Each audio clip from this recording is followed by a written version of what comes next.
Donc bonsoir à toutes et à tous. Donc moi c'est Jean-Cédric, j'anime le workshop concernant le son. J'ai un petit peu honte parce que moi j'ai pas du tout l'habitude de réaliser ce genre de présentation. J'ai une vie d'artiste musicien encore en construction.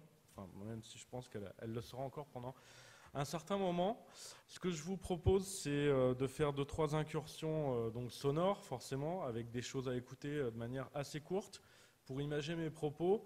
Mais avant tout, je vais faire un petit bond en arrière pour vous dire comment, aujourd'hui, on en devient peut-être à avoir un concept, un projet artistique dans la musique, et comment on tente de le mener à bien. Alors moi je fais de la musique, de la guitare ou du piano depuis l'adolescence, comme beaucoup. Quand j'étais petit je faisais de la flûte traversière, puis j'ai pensé que la guitare c'était un petit peu mieux en étant ado. J'ai eu des groupes comme beaucoup d'autres, de rock, etc. Et une vie très bien d'ado qui joue de la musique sans trop réfléchir ou regarder un petit peu plus loin que le bout de son nez, et avec la chance d'enregistrer quelques albums.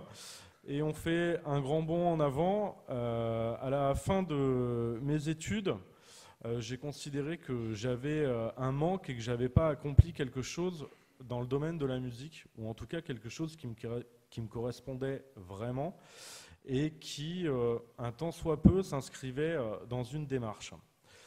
Alors, c'est pas du jour au lendemain où je me suis réveillé avec une idée de concept, de style musical, de s'inscrire dans une école, on va parler d'école musicale, et de se dire qu'on va essayer d'apporter une petite contribution à ce style, à cette école.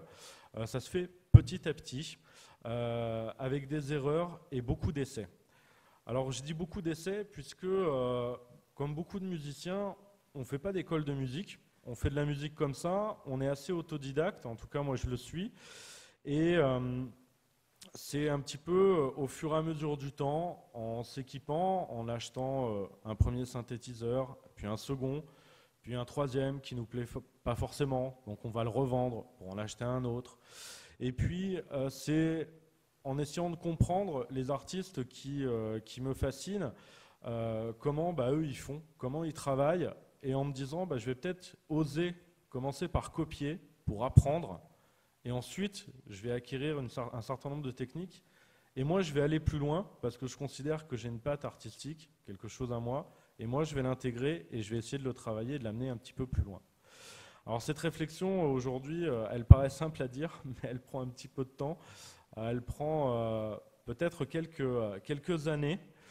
Et donc, c'est ainsi que la musique devient plus que de la musique, ou en tout cas plus qu'un passe-temps, ou un mange-argent aussi, et qu'il faut, entre guillemets, commencer à réfléchir à comment on va pouvoir présenter les choses, comment on va pouvoir les enregistrer, à qui on va les faire écouter, et afin que ça ne reste pas dans des disques durs ou dans des disques qui s'entassent dans une armoire. Donc il y a toute une démarche petit à petit pour trouver son public et comment aussi arriver à s'exprimer. Alors il y a une spécialité dans les musiques électroniques, c'est vraiment quelque chose qui est très lié à l'avènement, j'ai envie de dire, depuis la fin des années 90, de ce qu'on appelle le home studio. C'est-à-dire qu'aujourd'hui, avec un petit peu de rond, on est capable d'acheter un petit peu de matériel pour commencer chez soi à s'équiper, à s'enregistrer, etc., etc. À la différence des musiques plus traditionnelles, avec des instruments acoustiques comme le jazz ou des musiques à guitare comme le rock, où bien souvent nous sommes un groupe de musique, on compose des morceaux, on va aller en studio pour enregistrer ces morceaux, et ensuite il y a quelqu'un qui va nous les produire, nous les mixer, et nous faire un disque et un album avec ça. Dans les musiques électroniques, il y a une véritable culture d'être soi-même son propre producteur. Être soi-même son propre producteur, ça sous-entend un certain nombre de choses. Ça sous-entend en premier mener soi-même la construction d'un album de A à Z. C'est-à-dire choisir, travailler les sons, les textures sonores que l'on va choisir, puisque c'est aussi une des marques de fabrique de tel ou tel producteur. On le reconnaît par rapport au type de son qu'il a, à la manière d'avoir produit sa musique. Et c'est être capable d'assurer finalement toute une chaîne de travail qui normalement se déroule dans un studio. Donc la plupart du temps, ben, ça prend du temps, de l'argent aussi, puisqu'il faut s'équiper et il faut surtout beaucoup s'entraîner avant de trouver une espèce de formule magique qui fait que ce que vous avez composé devient de la musique, avec toutes les subtilités que cela sous-entend. Et on peut dire atteindre un certain niveau de professionnalisme pour pouvoir se passer justement d'un studio, etc. Et j'insiste encore là-dessus puisque c'est vraiment une des spécificités des musiques électroniques. On voit rarement ça dans d'autres styles de musique. Peut-être certaines personnes dans le classique. Voilà, c'est être soi-même maître, entre guillemets, de sa production. Et pour un musicien, pour pouvoir montrer ses œuvres, la plupart du temps, c'est sous forme d'album. Donc il faut travailler et prévoir un certain nombre de releases d'albums, un tous les ans, tous les 2 ans, tous les 3 ans. Bien sûr, il y a souvent le second album qui est un élément très important, puisque la plupart du temps, avec le premier, on va poser des bases de quelque chose, d'un style, d'une patte. Et avec le second, il va falloir réussir à l'emmener plus loin. Sinon, on se répète, et à ce moment-là, moi, je trouve ça un petit peu moins intéressant. Mais ça, après, c'est des choix artistiques. Alors aujourd'hui, moi, je me produis beaucoup sous le nom Grand Ciel. C'est un projet assez jeune. Ça fait 2-3 ans que j'ai décidé de réaliser et de concrétiser ma musique sous ce nom, pour un certain nombre de raisons artistiques, justement, vous vous en doutez, de concepts que j'ai posés, d'appartenance à une école. Je m'inscris plutôt dans une école, ce qu'on appelle électronique ambiante, qui est en fait les petits enfants de la musique planante des années 70, que l'on pouvait trouver en Allemagne, au tout début des années 70, avec des groupes, pour n'en citer qu'un, ça va être Tangerine Dream par exemple, des musiques où il n'y a pas vraiment de section rythmique, on fait abstraction de tout ce qui est batterie, de tout ce qui est rythmique, et des musiques basées plutôt sur les synthétiseurs, les textures sonores et la superposition de couches.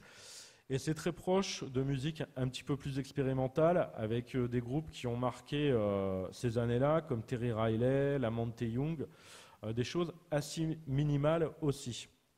Des choses qui reposent avant tout sur l'écoute, puisque la section rythmique, quand vous avez une basse, une batterie, par exemple dans le jazz, de la soul, du funk, etc., vous allez naturellement, notre cerveau va se concentrer sur ces éléments et oublier un peu les instruments qu'il y a derrière qui font l'accompagnement. Les musiques électroniques sans rythmique à proprement parler, c'est tout l'inverse. On n'a pas de rythmique, donc du coup ça demande un certain effort de tendre un petit peu l'oreille pour en tout cas rester un petit peu attentif à ce qui est en train de se passer et pour pouvoir capter toutes les subtilités. Alors moi, j'en suis pas venu à ces musiques du jour au lendemain aussi à partir de mes 15 ans. Étant adolescent, j'ai eu un goût assez rapidement quand même pour les musiques plutôt indépendantes, pas trop pop, ni disco, etc.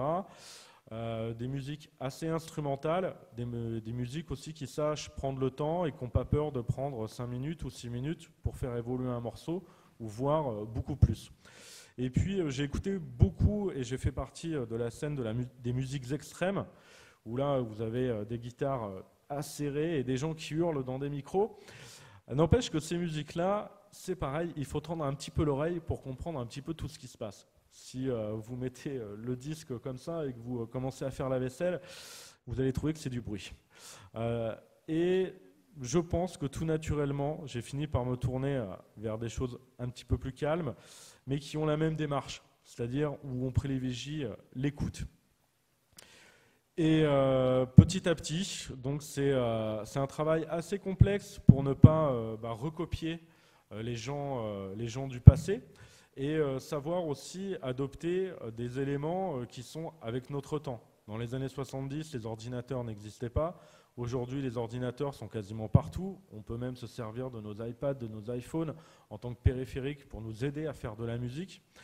Moi, je pense qu'il faut savoir les utiliser à bon escient. C'est-à-dire qu'aujourd'hui, c'est des outils très puissants qui nous permettent de nous affranchir d'un tas de choses et qui nous permettent notamment de nous enregistrer, comme le workshop que j'anime cette semaine.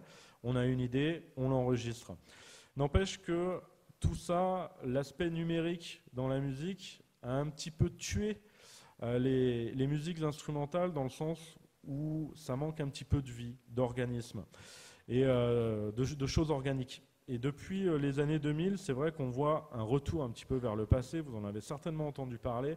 On parle du vintage beaucoup, mais on parle beaucoup du vintage dans la musique aussi, puisqu'on construisait des choses, des éléments pour traiter le son, des synthétiseurs, dans les années 70 et au tout début des années 80, d'une certaine manière, qui était assez onéreuse, qui rendait la musique beaucoup plus organique. Donc c'est vrai qu'il y a un effet de mode depuis les années 2000 où on revient un petit peu vers ça, mais parce qu'on se rend compte que trop d'ordinateurs nous enlèvent un petit peu de vie. Mais l'ordinateur a des bons côtés aussi, puisqu'on est capable de créer des sons qu'on n'arrive pas à créer avec des instruments, faire des mélanges assez improbables de sonorités les unes avec les autres, et on peut se diriger aussi vers des choses assez extrêmes finalement grâce à un ordinateur. Et moi je pense qu'il faut savoir piocher dans le meilleur des deux mondes. Alors mon activité musicale, je ne fais pas des concerts tous les 34 matins, puisque vous vous doutez bien que, par exemple, jouer à l'Espace et le Dogo devant des gens qui sont debout avec une bière à la main, et moi-même le premier, je trouve ça un petit peu rébarbatif si jamais il y avait des groupes un petit peu dans cette veine-là. Je préfère les choses assez énergiques en format concert dans un bar ou dans des cafés-concerts. Alors, il n'y a pas beaucoup de lieux pour pouvoir produire ce genre de musique. Donc j'ai été à l'initiative aussi à Limoges depuis 2-3 ans de soirées que l'on a appelées soirées électroniques ambiantes. Alors je crois que j'ai pris un ou deux flyers. Je crois que j'ai reconnu certaines têtes, certains d'entre vous, non, c'est absolument pas ça, étaient là. Donc voilà pour par exemple le genre de flyer, des soirées qui se déroulaient au théâtre Expression 7, où on peut bénéficier d'un lieu où nous sommes assis dans de somptueux fauteuils rouges confortables. Et donc on peut prendre le temps aussi d'écouter de la musique qui va pas forcément bouger et être super énergique. Donc c'est une autre manière aussi d'écouter la musique. Sur Limoges, on a quelques lieux comme ça qui peuvent nous accueillir. Alors ici, une photo par exemple d'un artiste que j'ai fait venir, Motional, où on voit qu'ici, effectivement, les soirées de ce type de concert, même la personne qui joue est assise. Donc c'est plutôt posé et tranquille. On n'est pas du tout dans un concept de show et de montrer la technicité qu'on peut avoir ou comment on gère notre instrument, notre guitare, notre batterie. Bien souvent, les musiques électroniques sont difficiles à refaire à 100% en live, en concert. Donc bien souvent, beaucoup d'artistes ont recours aussi à un ordi pour pouvoir subvenir à un certain nombre de choses. Et du coup, c'est vrai que ça rend le concert un petit peu plus passif. Donc je pense que c'est important pour ce genre de soirée et d'événements d'avoir un lieu où on puisse être confortablement installé, bien posé, pourquoi pas avec de quoi boire un coup. Mais voilà, il ne se passe pas grand-chose sur scène, donc ce n'est pas la peine d'en attendre non plus énormément de choses. Alors en France, il faut savoir que les musiques électroniques sont un petit peu passées sous silence, contrairement à d'autres pays où elles ont énormément la cote. Je pense en Angleterre, en Allemagne, bien évidemment, et aux États-Unis.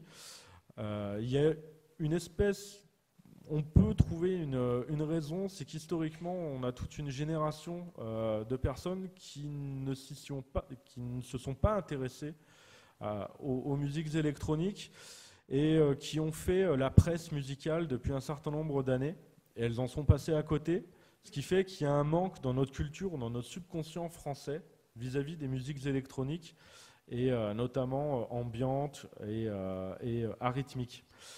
C'est en train de changer depuis vraiment très très peu de temps, où il y a toute une vague de personnes qui se rendent compte qu'il y a un train qui n'est pas arrivé jusqu'à chez nous, mais ça ne contribue pas à l'émergence de lieux pour pouvoir se produire en France et aussi à l'existence d'une véritable scène. On est encore en France vraiment sur de la musique de niche, avec des labels qui ont certes une certaine cote, mais qu'on identifiait très rapidement, quoi. Avec une dizaine de labels en France, on a fait le tour d'une scène assez pointue.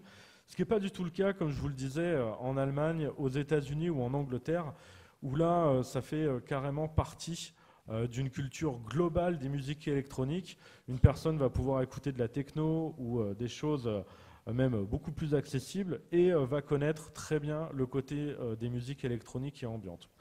Donc c'est un petit peu dommage, c'est en train de changer en France pour, j'espère, le meilleur. Alors, je vous propose de faire un petit tour, d'écouter 2-3 petites choses. J'ai fait une sélection de morceaux assez courts pour que ça ne soit pas trop long ni rébarbatif pour les gens qui accrochent pas forcément. Les musiques électroniques, elles peuvent revêtir plusieurs formes.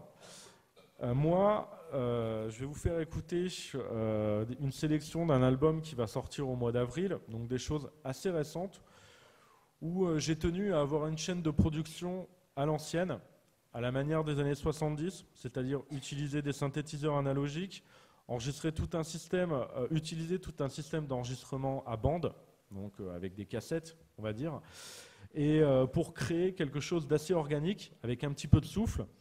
Et vous allez voir, j'ai recours aussi à de l'enregistrement de sons d'ambiance, comme pourquoi pas enregistrer un petit peu la rue ou des trucs un petit peu plus clichés, hein. On a des gens qui enregistrent la pluie, etc. Vous allez voir, ça donne une dimension psychoacoustique à la musique assez intéressante, et puis surtout ça permet de passer d'une couche à l'autre, puisqu'ici on va parler de couches et de textures sonores, on ne va pas forcément parler de rythme ou de mélodie. Donc je vous propose d'écouter un premier morceau, ou en tout cas un premier extrait.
Voilà, je ne vais pas trop faire durer non plus pour pouvoir vous en passer quelques-uns. Donc on peut entendre que j'utilise aussi le bruit en tant qu'instrument en soi, c'est-à-dire un petit souffle comme ça, qui me permet de passer de couches à d'autres. Et moi j'adore utiliser justement quelque chose qui n'est pas forcément tonal ou musical, comme le bruit où le souffle, ou rien que le fait d'enregistrer, par exemple, je sais pas moi, le boulevard qu'on aurait devant nous, depuis le parking, on n'entendrait pas forcément le bruit de toutes les voitures, on l'entendrait de très très loin. Et ça, en le bidouillant un petit peu, en le modulant aussi, avec un petit peu de matériel, on arrive à créer une texture qui s'ajoute aux instruments et à donner quelque chose qui maintient un petit peu nos oreilles en éveil. Et forcément, donc c'est quelque chose qui est plutôt à écouter, je ne vais pas dire de manière attentive, mais c'est sûr qu'on écoutera beaucoup plus de détails, on prendra beaucoup plus conscience des détails si on l'écoute au casque ou de manière posée que si on est en train d'éplucher les patates pour le repas du soir. Alors je vous parlais du bruit. C'est quelque chose qui est assez utilisé dans les musiques plutôt ambiantes. Et moi j'aime bien par moment le pousser le rendre, en tout cas l'utiliser de manière assez exacerbée.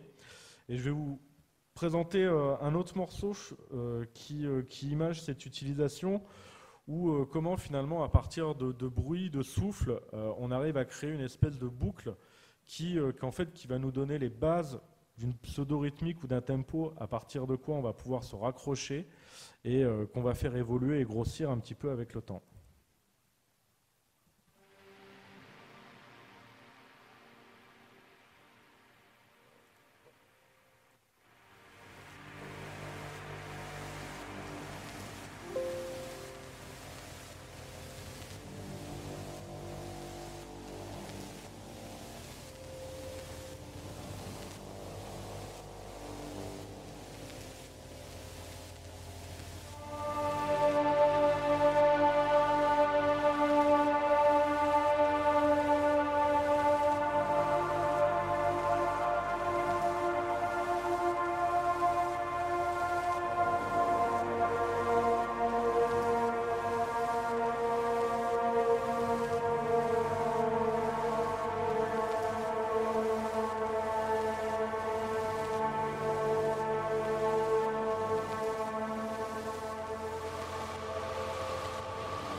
Alors donc du coup, je pense que vous avez compris que c'est quelque chose qui prend le temps donc de grossir. Alors les musiques électroniques de type ambiante, c'est pas non plus que des choses sans rythme auxquelles on peut se raccrocher, ou en tout cas sans éléments rythmiques. Ça peut être aussi quelque chose de plus discret avec tout simplement ce qu'on appelle un kick ou une grosse caisse qui va venir nous marquer les temps forts, comme par exemple dans la techno. Et par exemple sur ce morceau, moi je présente des antagonismes, c'est-à-dire un rythme qui nous permet de nous rapprocher à quelque chose d'un petit peu plus techno, et le reste est quasiment sans aucune mélodie, c'est réellement que de la texture sonore. Donc je vais vous en passer pareil une minute et demie.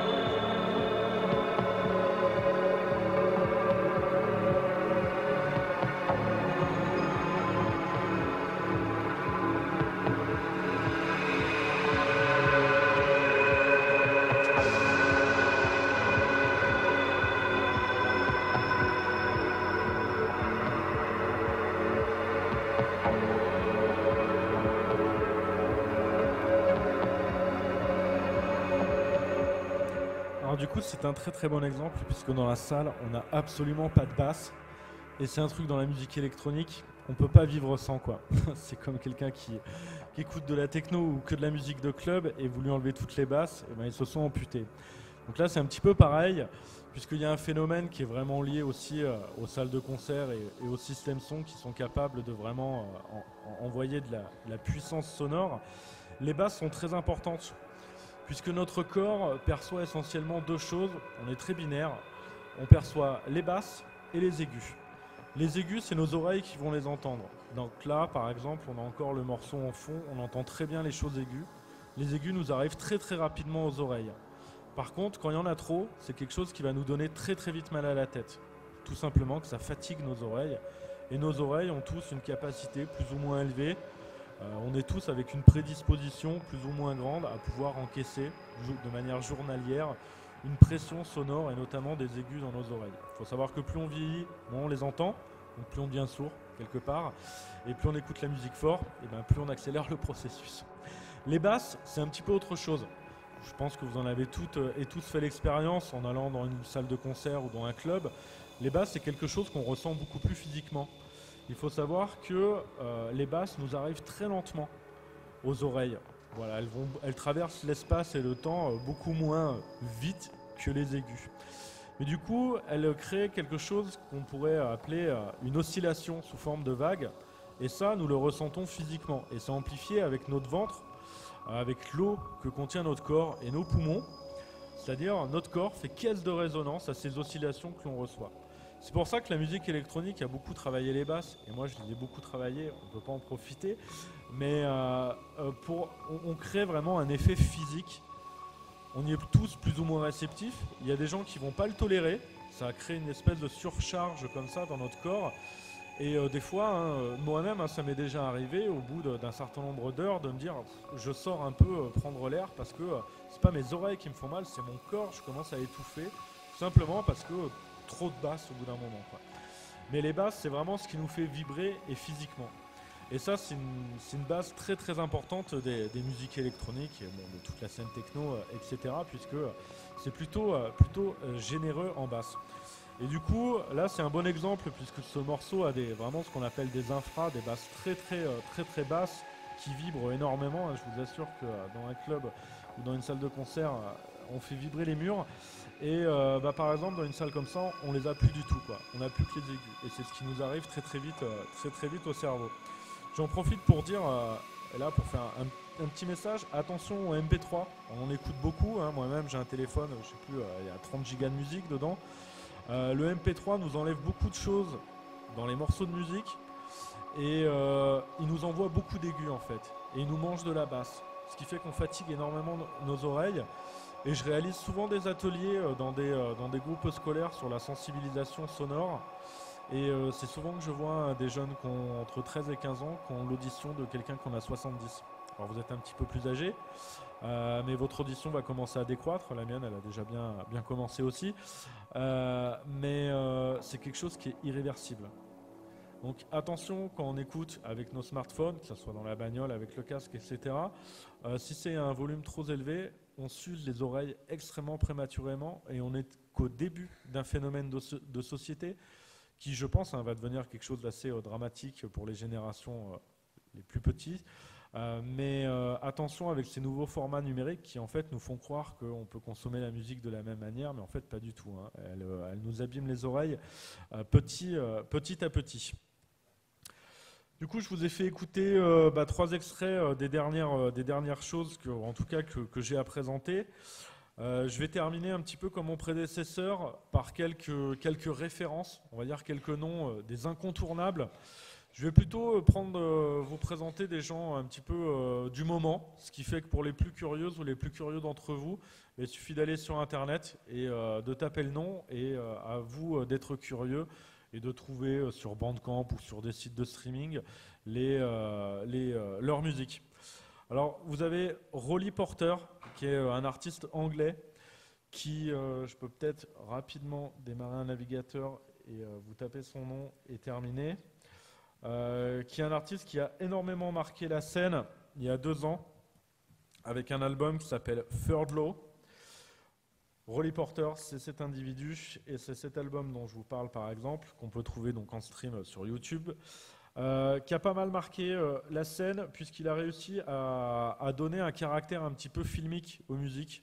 On est un petit peu dans de la musique de film avec des choses qui vont être extrêmes et on ne les voit pas forcément arriver. Donc des choses très brutistes, très agressives. Et il a su marier les deux d'une manière vraiment excellente et en même temps puiser dans tout un héritage des années 70 et de la musique planante. On est en mode quand même assez musique contemporaine, de manière assez dure. Je vais continuer un petit peu dans le dur avec quelqu'un qui fait parler de lui en ce moment puisqu'il a fait la musique, il a réalisé la musique de la série Dark qui passe ou qui est passée il y a 2 ou 3 mois sur Netflix. Si vous regardez des séries, vous n'avez pas pu passer à côté.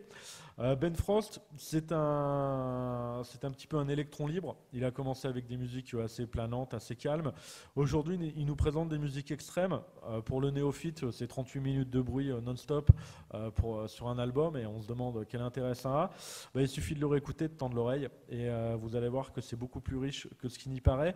Et en plus, il a un petit message par rapport à notre société, à certains sujets. C'est à nous de le découvrir, pourquoi pas au travers des titres de ces morceaux, mais il conceptualise aussi sa musique qui est un miroir par rapport à certains événements en particulier qui peuvent se dérouler pendant qu'il est en train de composer. Donc en ça, c'est assez intéressant de voir tous les 2 ou 3 ans, quand il sort un album, son interprétation finalement d'événements qui nous ont tous plus ou moins touchés. Ensuite, je vais terminer par quelque chose pareil. On ne peut pas passer à côté. Div Center, un duo de Norvégiens exilés à Berlin à présent, qui ont marqué la scène avec un album, celui qu'on voit ici, qui s'intitule Pale Raven, qui a fait l'effet d'une bombe. Alors ça date un tout petit peu, mais c'est quelque chose qui n'a jamais été reproduit à l'heure actuelle, ou alors toujours copié, mais inégalé à chaque fois. Ils ont su marier musique électronique, sampling, enregistrer des choses bêtes, comme des pigeons en train de manger des graines, ça peut paraître très rigolo, ou enregistrer quelqu'un en train de faire la cuisine, et instruments acoustiques. Ils mélangent les trois. C'est un peu le saint Graal pour moi, de mélanger sampling, instruments électroniques et instruments acoustiques, comme piano ou violoncelle, sauf qu'ils le font d'une manière tantôt abstraite, tantôt très lyrique et mélodique. Et en ça, c'est vraiment excellent. C'est un album à écouter avec un plaid, une tisane et un chat au bord du feu, bien évidemment. Et puis, voilà, pour vraiment terminer, il faut savoir que nous sommes beaucoup, donc vous l'avez compris, à être nous-mêmes producteurs de nos musiques, etc. Et il y a une tendance qui se fait depuis une dizaine d'années. Il y a une étape finale dans la production d'un disque qui est ce qu'on appelle le mastering. C'est quelque chose de très technique. C'est comment on va homogénéiser le volume de tous les morceaux, la dynamique, pour que ça soit cohérent de A à Z. Et tout le monde le fait un petit peu pour les uns et pour les autres. Et moi-même, c'est une activité que j'ai lancée, que je fais depuis 2-3 ans, donc travailler pour d'autres, puisqu'il faut avoir une certaine confiance en soi, il faut être sûr de ne pas se tromper non plus, selon qui nous envoie sa musique. Et c'est aussi une grande richesse, et si jamais vous faites de la musique, venez me trouver. Merci en tout cas pour votre accueil, et puis rendez-vous à la fin de la semaine, puisque le groupe qui est avec moi est plutôt prolifique.